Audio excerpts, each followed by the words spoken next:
Hey, this is Grizzly Man 660 from GrizzlyRiders.com. Today we are going to tackle a job of a valve adjustment on the intake valves and exhaust valves of this 2006 Yamaha Grizzly 660.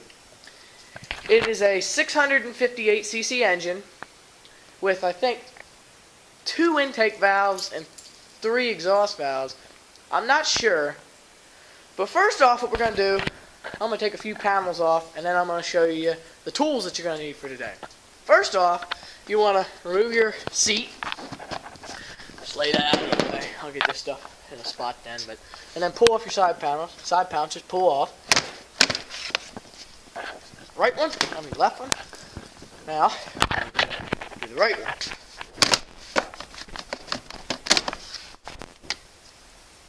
Okay. Give me 1 second, and I will get back to you, and I will show you the tools you need.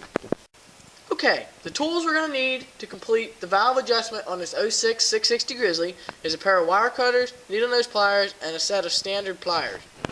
First, you're going to need is a Phillips head screwdriver. Craftsman is what I use, and a flathead screwdriver, a set of feeler gauges, a 10 and 12 millimeter wrench, a 10 and 12 millimeter deep and shallow socket. I use 3 different extensions, that way I don't need to run back to the box all the time and get them. Okay, and a 3/8 drive ratchet. Also, a set of Allen keys. Okay, these are the tools you're going to need to complete a valve adjustment. Okay, the next thing to do to gain access to your valve covers, what you want to do is you want to remove this wire hood. First off, a lot of them have pop rivets right here that you remove with a Phillips head screwdriver, but I don't like the pop rivets at all. They don't hold much, so I replaced them with a 10 millimeter bolt. So then you're going to need a 10 millimeter socket and your 3/8 drive ratchet. Okay, now that you got your bolts or your pop rivets out of the hood, you want to remove it. But you do have to be careful. There is little clips along here to hold it in. I use a flathead screwdriver. Just you got to make sure you don't pry too hard that it break the clips off.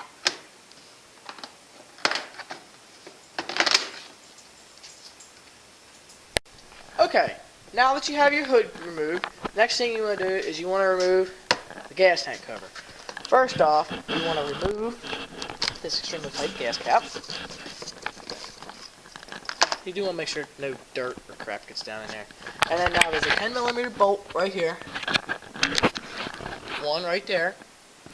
And then you got 2 of these ridiculous pop rivets right here and right here.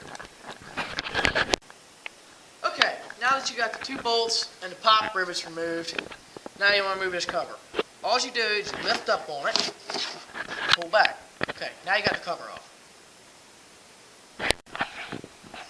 Okay, now that you got the gas tank cover off, you want to remove the fuel gauge sending unit.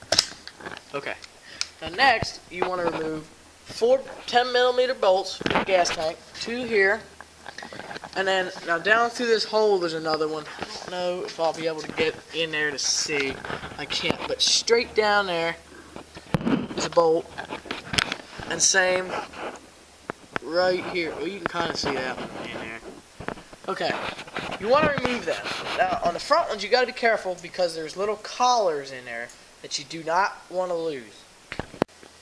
Okay, now that you got your 4 gas tank bolts loose, you want to remove your fuel petcock thingy.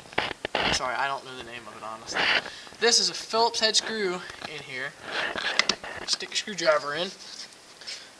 Don't turn the gas back on. Hold it.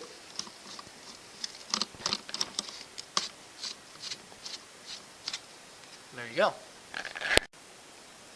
Okay, now that you got the fuel valve thingy off, you want to go ahead and remove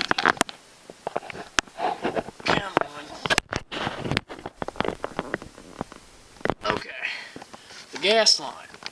First, you got to remove this little retaining clip. It's a pain to get in here. This is where the needle nose pliers can be nice. Well, you're gonna make a liar out of me now. Okay, now there's that little clip off. Next, you can remove this with a pair of pliers. I don't recommend it because you can damage the fuel line. Oops, that little clip off the whole way. But yeah, I wouldn't recommend using a pair of pliers to take the gas line off, just due to the fact that your pliers can poke a hole in it, and then you gotta replace your gas line, which, the way Yamaha's prices are, it's not the nicest thing to have to do all the time. Come on. Okay, now I got it. Now next, I'm gonna slip the fuel line off of there. Now, some will drip. Just gotta watch your eyes here. Just about off. See? A little bit running out. Okay, now that you got the fuel line removed, all the bolts removed, and everything, you want to go ahead and lift your tank out of here. You do have to be careful because you don't want to bust your fuel petcock off. You just got to kind of work it out of here, lean it front, and then slide her back. Okay, now that you got your fuel tank off, you want to remove these little pop rivets that hold this fuel bladder on.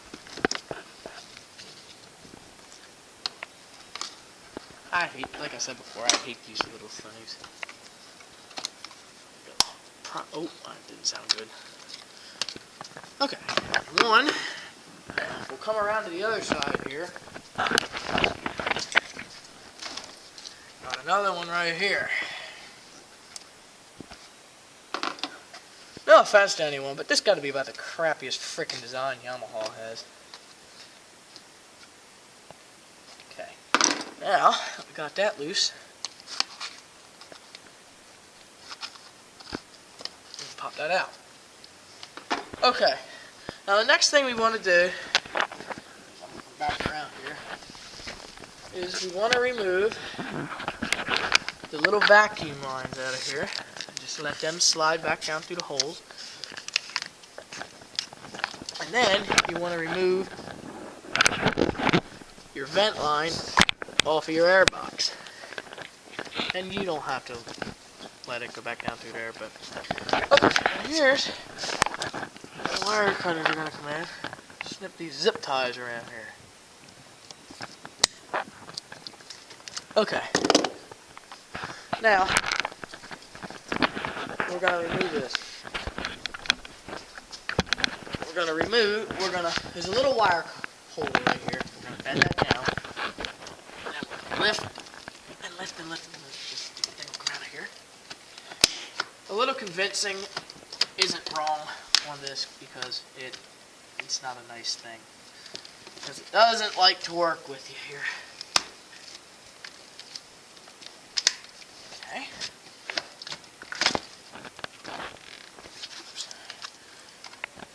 Thermostat start. There's the coolant temperature thing start. Okay. Now we just gained access to our intake valves. So the next we're gonna remove the front fenders. Now the first thing you want to start doing to remove your fenders is remove the 6 wheel well bolts in the front on both sides. There's 3 on each side, so it's going to equal out to 6 here. This is the greatest thing since sliced bread, these little ratchet wrenches. So this makes this job not as much of a pain in the butt, because you can just do this. Oops. Okay, there's one.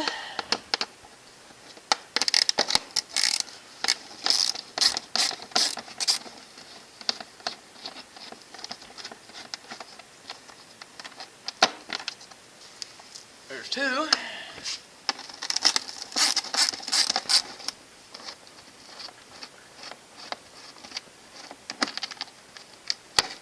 And there's 3.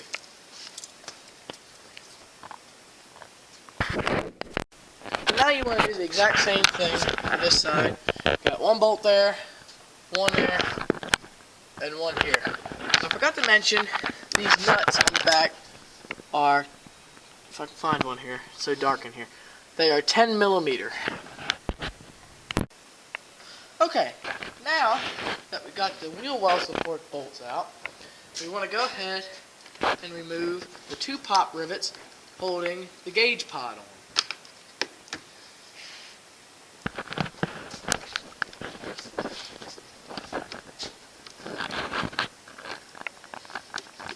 Okay, now that we have those removed, there is a 10 millimeter nut and bolt holding it on here. Go ahead and remove that real quick.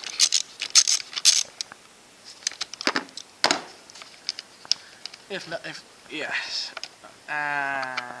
Dropped the washer. Gotcha. Okay. Okay, now that we have our gauge pod off, we want to unhook the 3 wire connectors. Focus, camera. Thank you. You're going to move these 3 wire connectors. 1 black, 1 gray, and 1 small black one. Okay, now that the gauge pod is off, you want to unhook any wires that are wrapped around anywhere that you're not going to be able to slip through when these front fenders come up. So you want to unhook those. Okay, now that you got the wires unhooked, push back out of the way. Next thing you want to do is you want to remove this 10 millimeter bolt here, this 10 millimeter, and this 10 millimeter. Okay, now that you have those 3 millimeter bolts loose, I'm going to just take the grill off along with the fenders instead of separating it, because there's pop rivets right here that are hard to get to with the bumper on, and it's going to be a little more than I feel like messing with to get the bumper off, because I have a winch on here and I got to take all these nuts off of this frame support. So really it's just a lot easier to remove the grill with the fenders. So what you want to do, there's a 10 millimeter bolt right there and right there, and a Phillips screw right here and right here. Now we want to go ahead and remove them. Okay, now that you get the bolts removed out of the grill, you got all your breather lines out of the way, what you want to do next is you want to go ahead, I got all my wires unhooked, all the bolts out, is you want to go ahead and lift the fender off. Just got to make sure, off to the side it wants to snap here.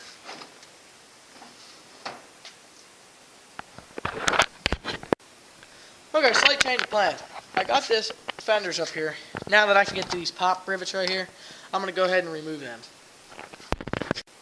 Okay, now that we got the pop rivets out of there, now we can go ahead and lift the fenders off. Now, you want to sit them over to the side. We want to make sure they don't get hit because it's really easy to break off. Okay, now, you want to work your grill out of here.